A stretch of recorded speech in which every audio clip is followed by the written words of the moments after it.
This episode of The Minimalists is brought to you by nobody, because advertisements suck. The Minimalists. Hello, simpletons. Welcome to the Minimalist Podcast, where we discuss what it means to live a meaningful life with less. My name is Joshua Fields Milburn. And I'm Ryan Nicodemus, and together we are the Minimalists. Max Lugavere is here. Yeah, man. Max, thank you for joining us. Yes, Thanks for having me.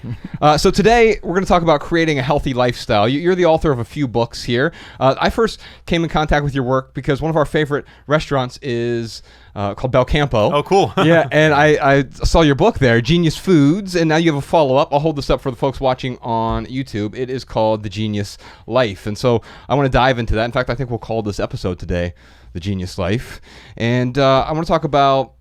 This is a more comprehensive guide than your first book, and I want to dive into the two books. But today we're going to talk about just lifestyle. We'll talk about managing stress. We could talk about your mind and strengthening your body and becoming extraordinary, which is the subtitle of the book here. And I found it fascinating that we can't agree on health, and for a long time that sort of puzzled me. Last week we had Rich Roll on the podcast. I'm sure you're familiar with Rich. Yeah.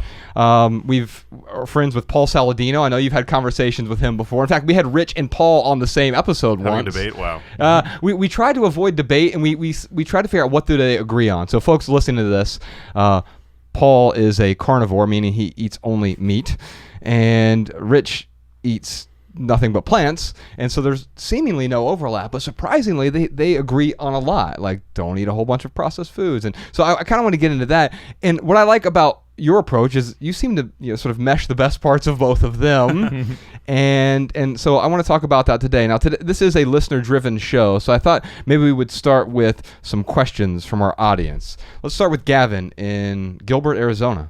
I'm currently working at a job that I love what I'm doing, but I would really like some helpful tips on how to blow off some steam. My boss definitely handles the steam a lot better than I do. He takes on a lot more work than I do in a different kind of aspect. But as someone that manages and creates every project that comes my way, I really would like to know how to blow off some steam in those situations where things don't really work out. I got other people that I work with that don't really help me out in the way that I wish they did. Any other kinds of little things, and that could be with work, or it could just be with personal. Let me know what you guys have to offer to say. So Max, Gavin here is really talking about stress, right? He's talking about blowing off steam. How does he alleviate stress? Now, in your book, do you talk anything about dealing with stress, but also sort of maybe good stress versus bad stress? Can we talk about those as well? Yeah, absolutely. And I could certainly relate to that. I went through the most stressful time of my life just actually while I was writing this book, The Genius Life. My mom, Labor Day 2018, was diagnosed with pancreatic cancer, and she passed away over a 3-month period in which I was supposed to be finishing up the book. And for anybody who's ever had a sick loved one, it's the worst thing to experience. I mean, the world just basically stops. But if I didn't allocate, even during the worst moments with my mom, where I wanted to spend every second with her, every second that I had left, I carved out time in my day to get to the gym and to practice self-care, because without doing that, without prioritizing my own mental health in those moments, I wouldn't have made it through to the other side. I certainly wouldn't have been able to finish the book, but just my own fortitude as a human being, I was reliant on physical exercise and doing things like sitting in a sauna. And the reason that all of these modalities help is that they help strengthen our mental resilience. There's a concept that I discovered in the medical literature that I bring forth in The Genius Life called cross-adaptation. And I think cross-adaptation is really important because when it comes to stress, there are two ways that we can really deal with the stress in our lives, right? One is to reduce stress, but sometimes there are moments where we can't actually reduce stress, right? Like there was no way that I was able to change my situation with my mom. And just like your caller, sometimes people have stressful jobs, and I don't want to sound like this privileged, out-of-touch guy. Sometimes people have financial burdens, they're in stressful relationships. So the other way that I think people should really be aware of how to better manage stress in their lives is to boost their resilience to it. So that's one of the, you could either reduce stress, or you could, accept that you have a stressful circumstance, and then boost your resilience to it. So this notion of cross-adaptation, I think, is really empowering. And what it basically suggests is that by engaging in activities that are acutely stressful in the physical sense, like high intensity interval training, for example, or sitting in a sauna, which gets your heart rate going because saunas actually act like a mimetic for mild aerobic exercise. We actually can have what's called a spillover effect, where the resilience and the acclimation that our bodies basically we use to cope with these physical stressors can make us more resilient psychologically and mentally. This is one of the reasons why exercise can make us more, mentally resilient. Or they're now showing in research, I believe it's out of the University of Chicago, where saunas can actually be used as a powerful means of mitigating symptoms for people with major depression. Yeah. Also, cold plunge would be cold something plunges there? are another Ice baths. fantastic example. They're doing studies with cryotherapy showing the exact same thing. There's been a number of case reports published where people do what's called like winter swimming, or basically cold water immersion, and they see that is a powerful stress relief tool. And again, it makes you more resilient when you actually have those stressful encounters in your day-to-day life. I love how you're explaining how this self-care routine, how being healthy, it builds resilience. Because my answer for Gavin would have been like, man, you got to find a way to exercise, get moving.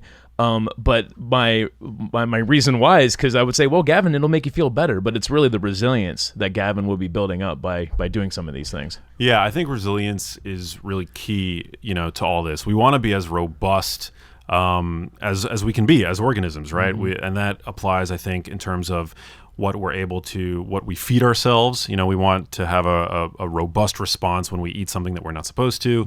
We want to be physically robust. We want to be mentally robust. And I think that we can sort of will ourselves to perform these various activities, whether it's high intensity interval training or sitting in a hot sauna. I think that's a great way to sort of buy a little bit of added insurance when these unexpected, stressful stimuli emerge, which, especially these days, in 2020, there's a lot of stressful events going on. So if we can, take the time, prioritize our own self-care in all this, I think we'll definitely be able to get ahead. Yeah, the healthier we are, the better we're going to be able to deal with that stress. The better our body's going to be able to deal with it. Now, let's talk about some of the things that do stress us out, because you mentioned going into a sauna or this interval training or whatever. A lot of these things involve intense focus in a way, and also a clearing of the mind.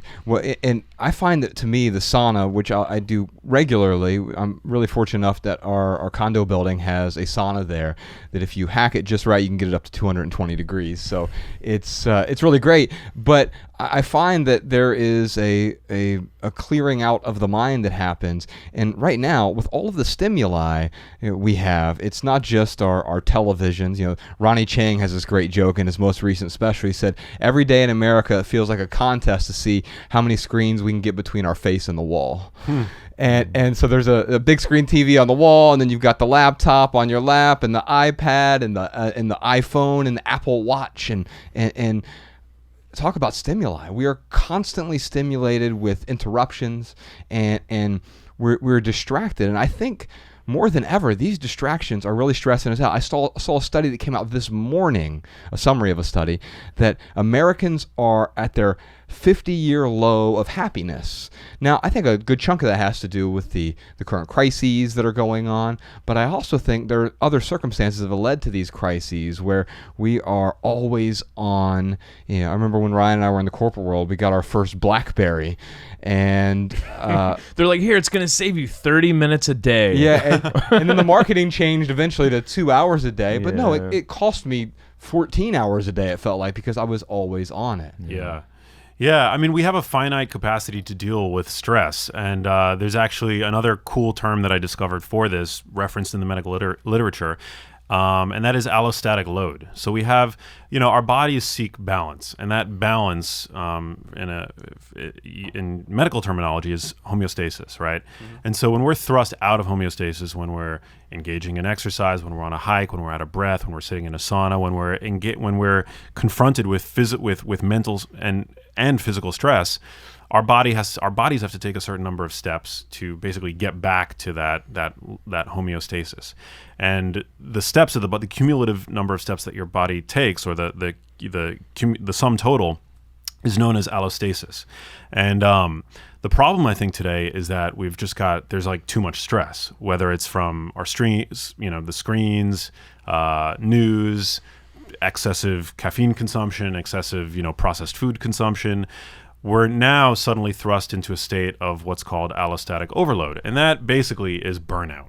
So I think it's important for people to take an inventory regularly of the total amount of stressors that they have in their lives, and to kind of like be mindful of that so that your cup doesn't run over. Right. Well, you just said the word excessive, right? Yeah. And so none of these things are inherently bad. Well, I mean, some are for sure. They are. I mean, no one's going to argue that smoking, maybe it gets you into hormesis or something, but like it's probably not the best way to do that, right? And so when we look at many of these stressors, it has to do with the amount. The 1 cup of coffee isn't bad, but if I have coffee all day, every day, and 14 cups like I used to back in the corporate world, that's probably not good for my adrenals or just for my life in general. Yeah, I think it's important to kind of, like intermittent fasting is a great example of this. So a lot of people are practicing intermittent fasting today, which in general I'm a fan of. I think it can be a very useful tool. But if you're doing extended fasts and on top of that you're drinking lots and lots of black coffee, for example, and you're not dealing with the sources of psychological stress in your life, and then on top of that you're throwing in high intensity workouts, and then on top of that you're not dealing with the relationship that you're in that's gone sour, then all of those tools, which independent of one another, can be very useful, very beneficial, very healthy. As you mentioned, coffee is very healthy. Observationally, we look at data. We see that people who consume coffee, for example, tend to have better neurological health than those who don't. But it's always like a case by case basis. And if in your life you're drinking too much of it, or you're drinking it in the context of chronic stress, then suddenly it becomes a double-edged sword. Right. Yeah, these are all tools, right? You can use a brick to build a homeless shelter, or you can use it to destroy your neighbor's window, right? And it's how we use these tools. The brick doesn't care either way. Right. And the same is true with the coffee or any of these other things that we sort of use in our life. If we use them in excess or use them inappropriately, then of course we're going to get bad results. Well, Gavin, I'm going to send you a copy of The Genius Life. I think you'll enjoy the book. Sean, if you could reach out to him and send him a copy, I'd appreciate it. Our next question is from Elizabeth in Los Angeles. I deal with chronic daily migraines, and I'm wondering, I've worked really hard over the past 2 years to get in better shape, get my migraines under control. I'm making progress, but as we enter the summer season and the weather gets more extreme, I'm trying to maintain or modulate those habits, like my daily walking, daily exercise, dietary habits, so that I can maintain that success and continue to make progress.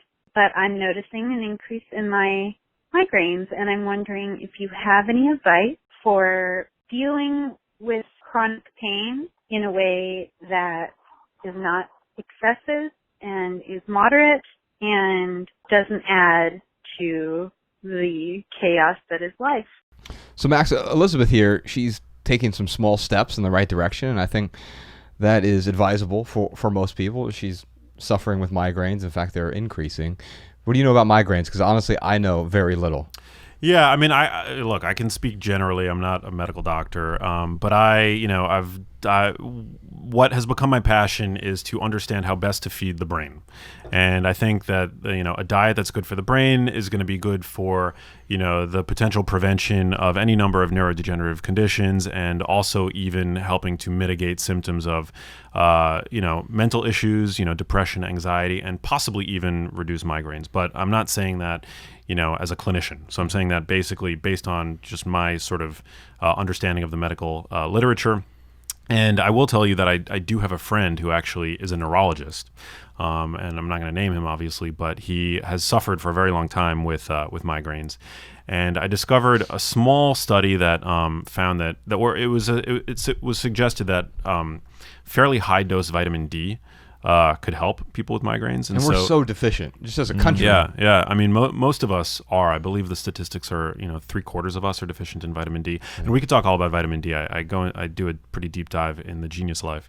But it's important. It's a hormone in the body that controls the expression of nearly 5% of the genome, so 1,000 genes. Just imagine being deficient in vitamin D and having 1,000 genes in the 23,000 gene human genome, basically handicapped by the fact that you're not getting adequate amounts of this hormone.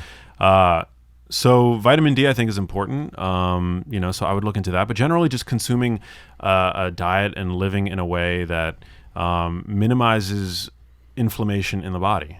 Let's talk a bit about inflammation. Yeah. Because when people hear that word, they think of injury. I sprained my ankle, and that's inflammation. But we don't think about low-level chronic inflammation.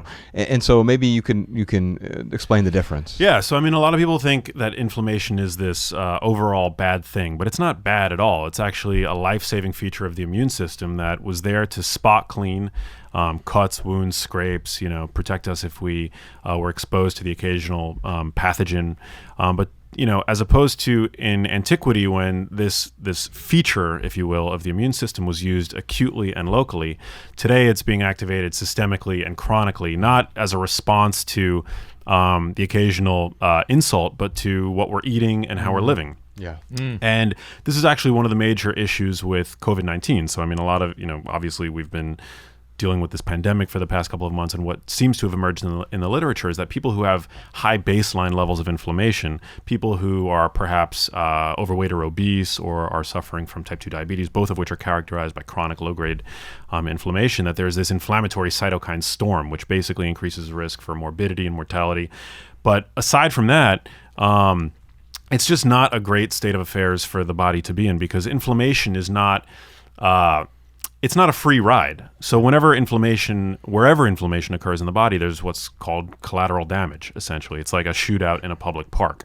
So I mean, the bad guys usually get swept up in that fire, but so do things that you don't necessarily want to get damaged. Right. So when inflammation occurs chronically and all over your body, it's basically what is now being thought of as the underlying characteristic of all, if not all of the kinds of chronic diseases that we're now seeing saddling society, and the kinds of conditions which now kill 60% of people worldwide. And a lot of that can be addressed through food. I learned that through Dr. Saladino and through talks with him. And I mean, his is a rather restrictive diet, if we can call it that. You look at a more holistic approach, it seems like. Yeah, I mean, you're not allergic to plants. No. I think actually that my dietary approach is among the most balanced. I agree. In the nutritional, whatever you want to call it, in the nutrition sphere. And so people from both sides hate you. Yeah, exactly, exactly. No, I'm actually, I consider myself to be carnivore adjacent, because I do think that it's rare to see somebody who takes a balanced approach and is advocating for the responsible and ethical consumption of meat. Let me pause you there, though, because I look at your book, and by the way, I look at the cover of your other book as well, and I look at this and I say, well, you are vegan adjacent as well, right? Well, and so what we're really talking about is some plants are okay for us, or at least for most people. I have a bunch of ulcers in my small intestine. You might call it Crohn's disease. I don't know that I would, but and if I eat half of a sweet potato, I feel inflammation in my ankles for a day. And so I have I mitigate that by reducing certain foods in my life. Now what you are advocating is a healthy lifestyle, and I think it's not only with food, but this inflammation and getting inflammation under control does start with food. Yeah, it definitely starts with food. I mean, food, today, we live in a world where 60% of the calories that we're consuming come from ultra-processed foods. And I actually didn't hear the conversation with Saladino and Rich Roll, but I would imagine that where they overlapped is that they were both eschewing ultra-processed foods, which now most people consume with abandon. So that's just my assumption. And that's honestly the way that every diet book on the shelves at your local bookstore is going to work. I mean, there is no diet that I know of that's advocating for increased consumption of ultra-processed foods. So with that said, I mean, whatever diet it is that you choose to adopt, chances are that diet's going to work if you adhere to it. The approach that I take is balanced in that it incorporates both properly ethically raised animal products, which I think are, absolutely healthy, like grass-fed red meat, like shout out to our friends at Belcampo. Yeah. I think that that's absolutely a health food. I think it's pretty hard to debate the virtues of grass-fed meat from a nutritional standpoint. And you're a fan of organ meats as well, I saw. I am, yeah. I'm a fan of organ meats. There's a bit of a learning curve. I will admit that. I'm not like one of these carnivores that has like brains, in my fridge. But yeah, I mean, I think organ meats they're nutrient dense. Like liver is one of nature's multivitamins, if you will. I had liver this morning. Oh, you did? Yeah. Oh, that's awesome. Yeah, You do the pills, right? Yeah. I usually, yeah. I try to eat it at least once a week. Okay. It's a powerful source of vitamin B12, of preformed vitamin A. But then I'm a big advocate of consuming plants as well. I think that in a perfect world, in a state of, eubiosis, which is basically, if all of us had healthy, optimally functioning microbiomes, which we have yet to even fully define in the medical literature, but we do know that the microbiome is important. The exact role that it plays in our health, I think, has yet to really be elucidated. But in a world where everybody has healthy immune systems, there's no autoimmunity, we're all born vaginally, there's not antibiotic overuse, we're not obsessed with these hyper-sterile lives, and we haven't been using antiseptic soaps and things like that for decades. I think plants would be beneficial for all people. But today we live in a time where there's widespread immune dysfunction, and for the sake of this argument, we could define it as perhaps active autoimmunity. People respond negatively to certain molecules in different plants. Yes. And so I think that it makes a lot of sense that from that standpoint that, people that cut out certain plants might see a reprieve of certain symptoms. Do I think that it's smart to make a generalized recommendation to all people that plants are bad? No, I don't think so. No. I think with every treatment, whether it's medicine, whenever you're engaging any sort of like activity, you always are making, whether you're cognizant of it or not, a risk-benefit analysis. Right. And so I think that the benefits of consuming plants are going to outweigh the risks for most people. Yeah. Ryan, I know you and I are.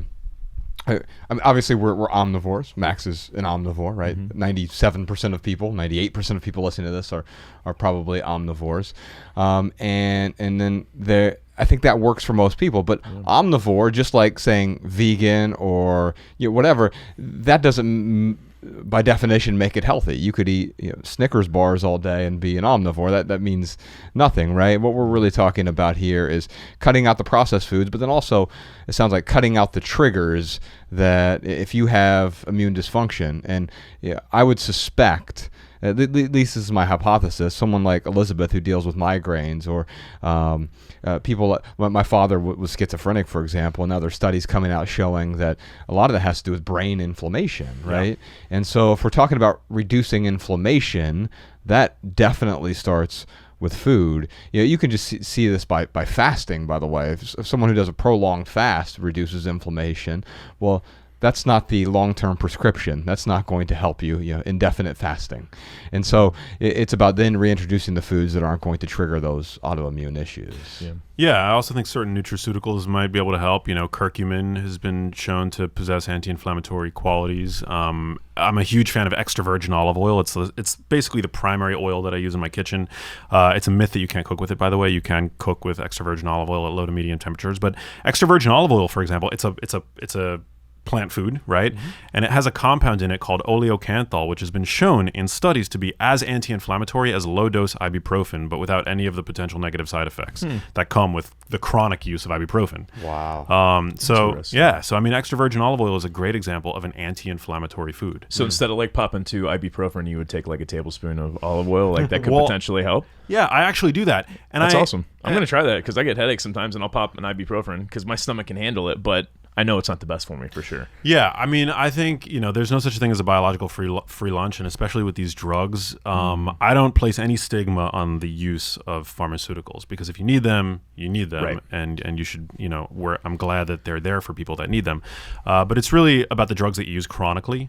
That I think you want to be kind of mindful of this. So if you are chronically reaching for the ibuprofen, ask yourself why. See if there are other, areas of your diet or lifestyle that you might be able to tweak that are going to have a similar, anti-inflammatory effect. It's so funny. We were helping some refugees in Missoula, Montana, when we were living there, and we were cooking with olive oil. And the woman who was helping us cook, she was like, "You cook with olive oil?" She was like, "In my country, like it's for your hair, it's for your face. Like they don't cook with it at all." Oh wow. But yeah, it was interesting. One thing about health too, it's like there is no perfect diet. There is no like, okay, Josh, this is what you need to do and everyone else needs to do to be 100% healthy. It takes some work to figure out like what diet works best for your body. Like when I look at Rich, veganism obviously works great for him. Without a doubt. I hope I look that good when I turn 40. And you look at Paul Saladino. 53. You look at Paul Saladino. I think he's like 40-something, isn't he? Yeah, he looks great too. He looks younger than us. Yeah. So it's like there is no perfect diet. So for Elizabeth here, I mean, she has to figure out what works best for her. Now, let me ask you guys, like, would it be appropriate to like recommend for her an anti-inflammatory diet to try it out if she hasn't done this yet? Like an autoimmune protocol? Yeah, I mean, I think it's definitely worth a shot as sort of a frontline approach to dealing with this because, again, chronic reliance on these pain medications are not without risk. Mm-hmm. We know that people who chronically take NSAID drugs, these non-steroidal anti-inflammatory drugs, have a pretty significant increased risk for cardiovascular events. They've been shown to actually damage the mitochondria of cardiac tissue. Which are the power plants of cells, essentially. So yeah, I would absolutely advocate for trying to make changes to your diet and lifestyle that and seeing how that plays out before reaching for these drugs. I know, like as I've gotten older, I've had it's either psoriasis or eczema that like I'll get really dry on my face, and I've done the anti-inflammatory diet, and it totally reduces that. But like you said, you're always like, weighing out the costs. So sometimes I'll have, there'll be something and I'm like, I'm okay. I'll get a little psoriasis from this, but I'm going to go ahead and eat this. I mean, it's what is the cost? And the thing is, if you're willing to pay the cost of admission there, right? It's like, the problem is when the cost is really delayed, like smoking. You could smoke a cigarette right now, and it's not going to hurt you immediately, right? My mother died of lung cancer when she was 64 years old, and she smoked since she was 16. And so it takes many, many years to end up paying that cost, right? It's the opposite of delayed gratification. It's the delayed expense of some of these decisions. I want to move on. Elizabeth, I want to send you, actually, I'll send you a copy of Genius Foods. I think you'll find some value in that. And then also, since you're in Los Angeles, we've got a tour coming up in November, a podcast tour. We got a special guest in every city, also a musical guest. We do a live version of the Minimalist podcast, answer a bunch of questions, have a lot of fun. We're going to a bunch of cities, but we'll send you a couple tickets, Elizabeth. And for other folks who are interested in coming to one of those tour stops, theminimalists.com/tour. If you don't see a city near you, you can sign up for the email list. We'll notify you when we're coming to your closest city. Ryan, what time is it? You know what time it is. It is time for our lightning round where we answer your text messages. You can text your questions and comments to 937-202-4654. Yes, indeed. Those texts go to both of our phones, literally. And we actually we reply to some on the podcast. We reply to a bunch of people just from our phones whenever we have a chance. Now, Max, during the lightning round, this is where Ryan and I do our best to answer every question with just a short, shareable, less than 140 character response. We put the text to these minimal maxims in the show notes so people can copy and share our pithy answers on social media if they'd like.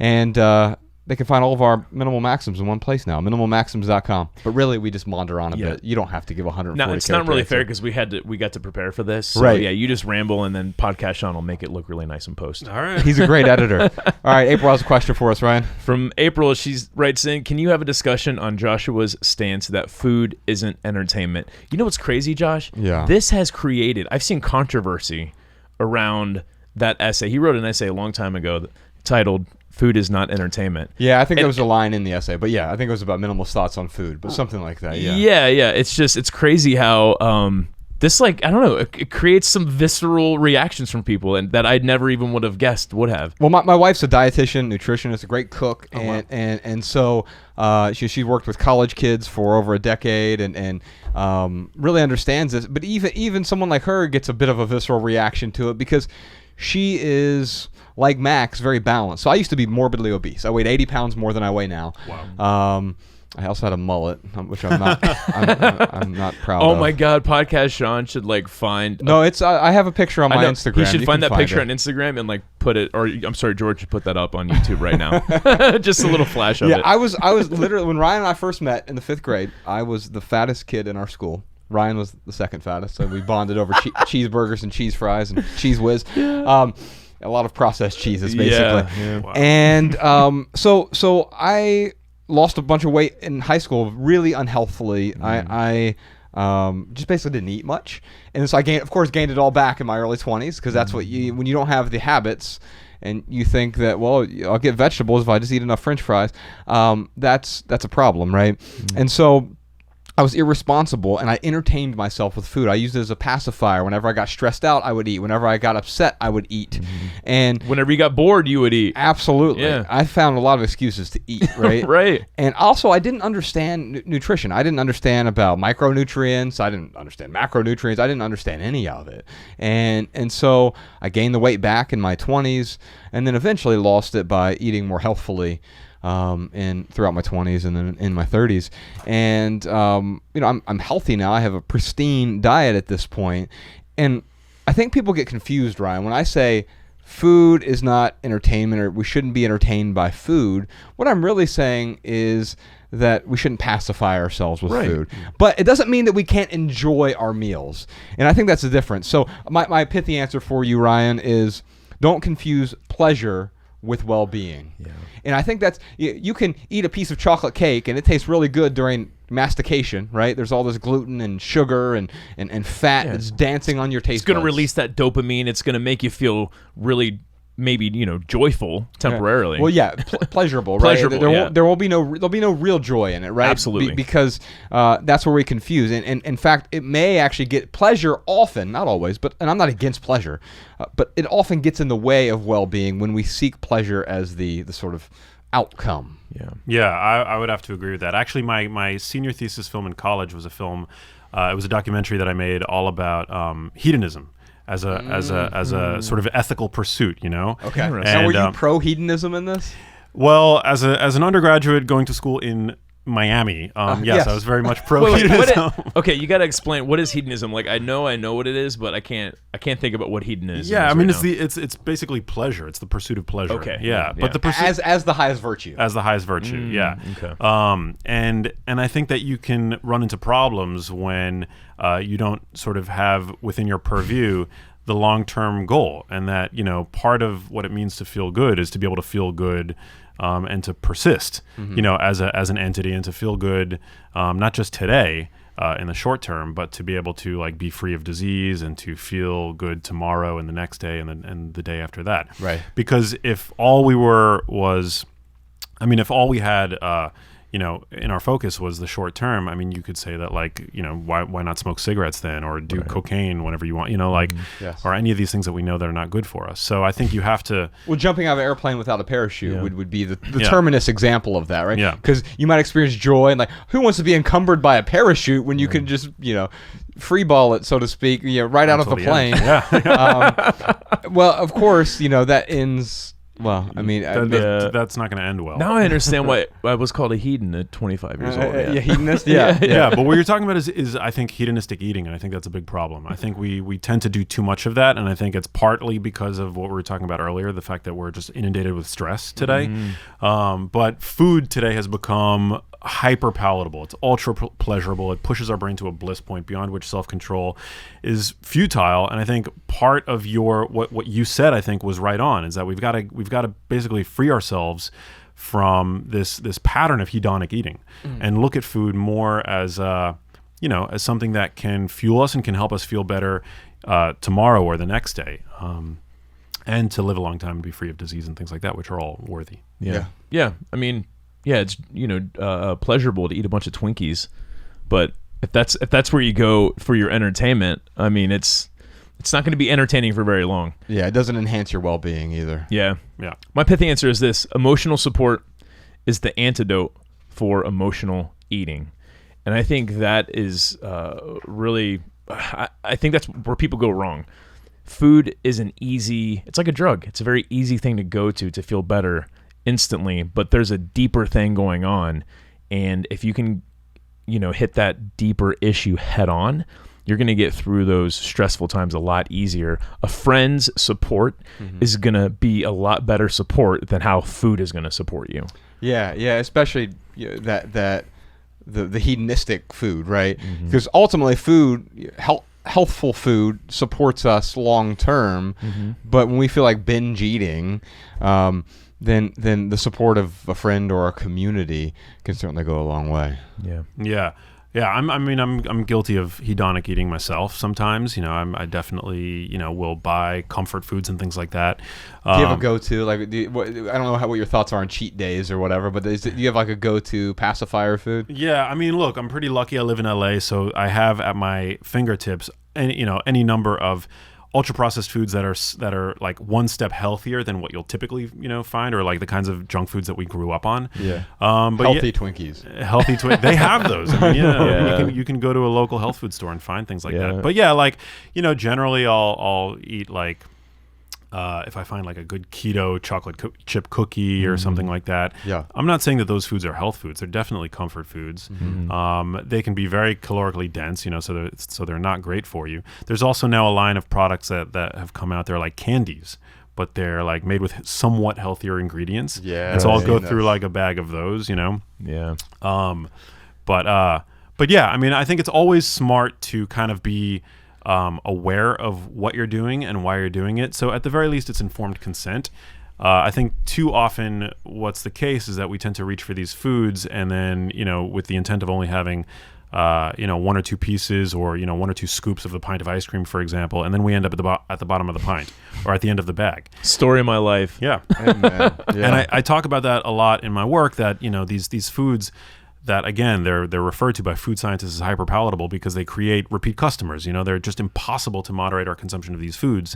And so a lot of people, what they end up doing when they overconsume them is they feel like moral failures. It promotes black or white thinking. They feel like they've fallen off the bandwagon. They feel like they're just not good at this whole being healthy thing or this whole dieting thing. When in reality, I think these people need to know that these foods are designed to be overconsumed. It's not a moral failing. If you choose to indulge in them, at least let it be informed consent and make that decision to have a planned indulgence is what I like to call them. All right, before we get into our listener tips and our added value segment today, Ryan, I can't wait to talk to you about this added value because I think you and I both got something different out of it, but I think it added value to both of our lives. Yeah. So I want to talk about that. But first, it looks like we got a bunch more surprise questions this week, like how can minimalist practices help improve my health? How can I use minimalism to address the challenges of a chronic illness? Also, does poor mental health affect our performance? And what are some exercises that Max would recommend for someone who does not have access to gym equipment and does not want to spend money on excess items? Ryan, we're also going to talk about longevity. We're going to talk about air quality and pollution. We're going to talk about processed foods. We're going to talk about the immune system. All that and a million more questions for Max Lugavere. And if you want to hear all that, check out our Maximal episode this week on the Minimalists private podcast. It's a completely separate podcast, not just a separate episode. It's a separate podcast feed. And it's just a couple bucks. And it's the most honest way for the minimalists to earn an income because we don't believe in advertisements. So we make money only if you find value in and support what we create. Head on over to theminimalists.com/support to subscribe and get a personal link so that our private podcast plays in your favorite podcast app. You can find all the details over there on our website, theminimalists.com/support. Ryan, what else you got for us this week? Here are some voicemail comments and tips from our listeners. Check them out. Hi, Josh and Ryan. My name is Perry. I'm calling in response to Christina from the Neo-Minimalism podcast. One way that I've found to introduce friction to online buying is with passwords. So I will either just delete all of the saved passwords in my computer or phone, or I will change the password on a site and I'll write it down and put it someplace where I have to actually go get it if I want to buy something from that website. So that way I have to really want to buy something. Otherwise I go to sign in and I'm just like, no way, this is too much work. So that's a really easy way to prevent yourself from impulse buying. Hi, my name's Teresa, and I'm calling from Indianapolis. And I've just found your podcast, so I'm going through them randomly, and this is about podcast number 92. Somebody mentioned they had a lot of papers, and they mentioned medical. I just retired from working in medical records in an oncology office. Please, please obtain and keep your own medical records. Scan them into a secure file. The law only requires medical facilities to keep those for 7 years. And if a doctor can't verify your previous diagnosis and treatment, it could affect your current treatment and treatment plan. So please take care of your medical records. Make them available for your next doctor. All right, y'all. Thanks again to Max Lugavere for joining us today. Check out his book, The Genius Life. We'll put a link to this in the show notes. Also, he has a podcast of the same name called The Genius Life. If you enjoyed our conversation with him today, you'll enjoy that. You can check out his Instagram feed as well. We'll put a link to that in the show notes. He does some workouts, some food tips, a bunch of comprehensive coverage there on his Instagram feed. Check that out in our show notes as well. If you like him on here, you'll like his podcast. You'll enjoy The Genius Life, his book as well. Ryan, for our added value this week, Dave Chappelle recorded his new special. Now, is it a special or is it like a preview? No, so here's the thing. Netflix recorded a special with him, and they decided to... Now, initially it was reported that it was going to be a preview on YouTube, and then that they were going to do something on Netflix separate. That was the initial reports, but it appears that Netflix just released this on YouTube. Yeah, on Netflix is a Joke. They have a YouTube channel called Netflix is a Joke. Right, yeah. Right. And so they've released it on YouTube. Dave Chappelle special is called 846, and that is the time that George Floyd was held down with a knee to his neck and murdered. And the special, it was filmed in Dayton, Ohio, well, Yellow Springs, which is a suburb of Dayton, and you and I have spent a lot of time out there, and so he did the social distancing thing. In fact, it was reportedly the first concert to happen in North America since the pandemic. Wow! Outside of I guess drive-ins, they've done some drive-in concerts where people hang out in their cars with their windows up, or windows cracked maybe.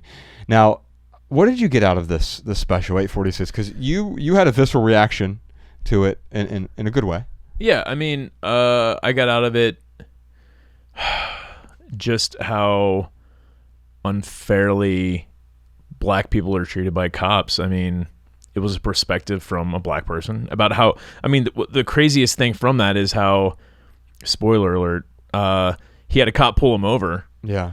And he was like, in Beaver Creek. Yeah, and he's like, hey, I just want to let you know, I'm going to go to my glove box and I'm going to get my license and registration. And the cop is like, yeah, I know who you are, Dave Chappelle. And he was like, great. And he got let go. But then that same cop that pulled him over ended up killing someone unarmed. Right. Later, like the following week or something. And he made the point of like, why do I got to be Dave Chappelle to not get treated like a suspect? Yeah. And, unfortunately, and I don't know where this comes from, whether it's systemic racism in the authority that's set up, whether it's whatever it is, man. Like there's some good points that he makes as far as some discrimination that happens, and yeah, I mean it was a good take on it, and it really helped me. I don't think I can ever truly understand, but helps me, get closer to understanding. Yeah, there's something about our continuous conversation about empathy versus compassion, and while it's going to be impossible for you and me to have complete empathy for that situation, even though I grew up in it and saw my brother being treated differently by police than me because of the color of his skin. Well, what's interesting is that Jerome got tased twice in high school. Yes. And it's funny because I can look at those times and I could say, well, he was acting angrily. Yes. Yeah, absolutely. He was. But it's interesting because at the time I looked at it, I was like, well, he was acting angrily, and that's that's something that maybe he could have avoided, wouldn't have gotten tased. But here's the thing. I'd be freaking angry too if I got pulled over for the same reasons he got pulled over. Right. And here's the thing. You've likely, I know I have, I've acted angrily toward cops and I've never been tased. 100%. And I've acted the same exact way he's acted. And that's the point. It's not that he did something wrong. Yes, he did, but he was treated different for that wrongness, right? Yeah. And what we could have a debate on whether or not there's systemic racism or whatever. To me, these terms start to lose meaning because people want to have debates around these things. Yeah. there are instances of racism. We all know this. Right. I think everyone agrees on that. Yes.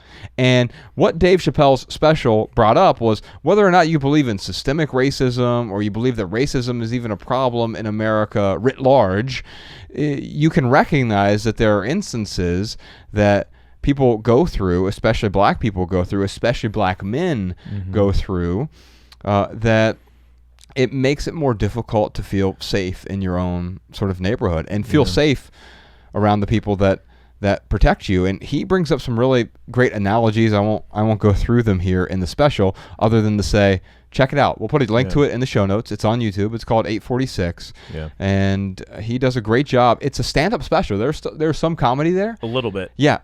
But that's the thing. Chappelle has always not focused on the laughs per minute. Even if you look at Sticks and Stones, which I think might be the greatest stand-up special of all time. Yeah. I think you can make a case for that. Yeah. Even in that special, he's not focusing on how many laughs can I get in per minute. Mm-hmm. It's a TED Talk with laughter. Yeah. And that's especially what happens here.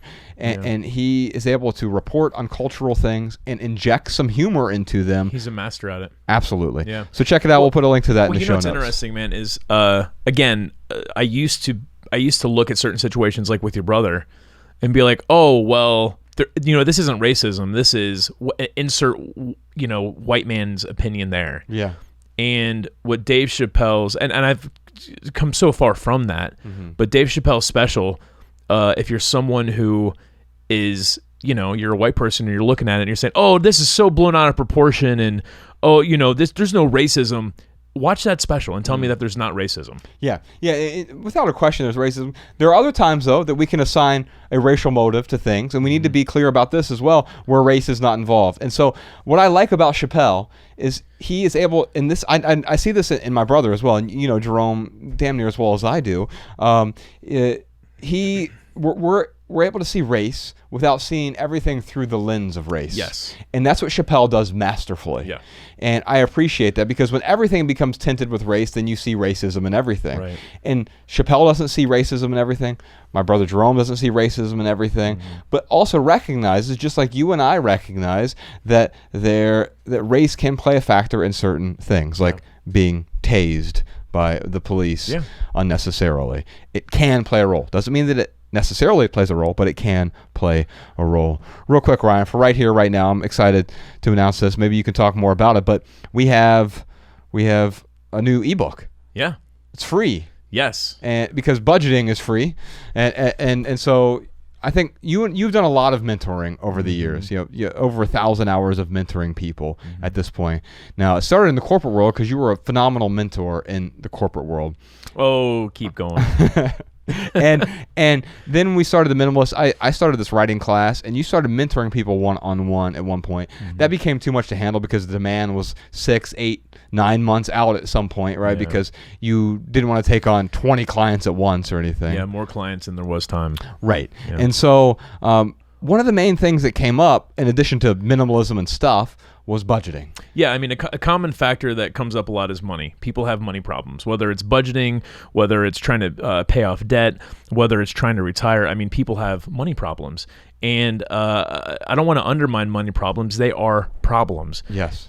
So the key to getting control of your financial life, it is with budgeting. And that's why we're doing this ebook, The Financial Freedom, because it is really a budgeting book. It tells you how to create a budget. And if you're someone who is struggling with money, this is a great perspective I would totally recommend you check out. And if free is in your budget, right, you can check it out, theminimalists.com/budget. We'll put a link to this in the show notes as well. It just came out. If you're on our email list, you already know about it. But Financial Freedom, the free budgeting ebook, we put it together. It's 5 difficult steps to get your budget under wraps, basically, right? And so, do you want to talk any more about it, or you just want to have them check out the blog post? Yeah, check out the blog post. I mean, it's again, it's just a perspective that I think would add value to anyone who is struggling with budgeting and struggling with money. And by the way, that doesn't mean I found that rich or poor. I mean, it's like, doesn't matter who you are. When we grew up poor, you and I would have really benefited from a budget. And I know one of the key excuses that people use with you when they were your clients, people would often say, what? I'm poor. I don't need to budget to know that I'm poor. Right. And it's like, well, if you don't know how poor you are, like you're doing yourself a disservice. Mm-hmm. I do understand that there's some extreme poverty in this country, in this world, Mm-hmm. and if you don't have a budget, especially in an impoverished situation, you are only hurting yourself. Right. Now, it's funny, Derek Sivers, who sold his company CD Baby for $22 million at one point, which, by the way, he donated all that to charity. 100% of it went to charity. Oh, wow. And so he had someone ask him, tell me about what it was like. I really want to know what it was like to finally become rich. And he's like, okay. It happened when I was 22. I made $22,000 a year, and I spent $16,000 a year. Yeah. And that's the first time I became rich. Mm. And they were like, no. I'm talking about like when you formed a company and you started making. Oh, he's like, oh, those are just the details. Like that's the math. Right. The way that I became rich is I started spending less money than I earned. I was making $22,000. I was spending $16,000. Mm-hmm. That's when I became rich. And by the way, that's what enabled him to donate $22 million. He's not a multimillionaire as a result of the sale of that company. Right. 100% of that money was given away to charity. Yeah. The reason that he's well off is because he has his expenses under control, and he does that through spending less than he makes, and that's what budgeting is really about. Now, you go through some of the details in the ebook. Anyway, check it out. We'll put a link to it in the show notes, theminimalists.com/budget. You can follow The Minimalists on Facebook, Twitter, and Instagram at The Minimalists. Come to one of our live podcast shows. You can visit theminimalists.com/tour to find a city near you. If you have a question, comment, or minimalism tip for our podcast, email a voice memo to podcast@theminimalists.com. You can comment on this episode at youtube.com/theminimalists. And if you want our show notes in your inbox, sign up for our email list over at theminimalists.com. You'll also receive a simple Sunday email whenever we send those out. No spam, no junk, no advertisements ever. We just want to add value to your inbox. And if you leave here today with just one message, we hope it's this. Love people and use things, because the opposite never works. Thanks for listening, y'all. We'll see you next time. The Minimalists.